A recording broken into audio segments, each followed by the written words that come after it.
Question number 124. Factorize 4a square minus 9.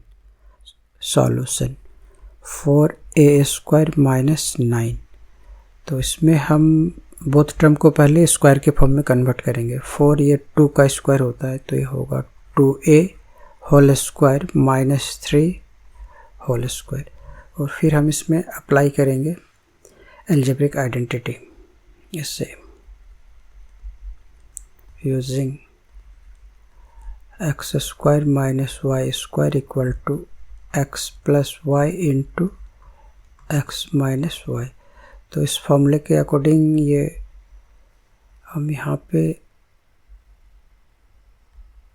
x के place में 2a लिख देंगे और y के प्लेस में 3. तो ये होगा 2a plus 3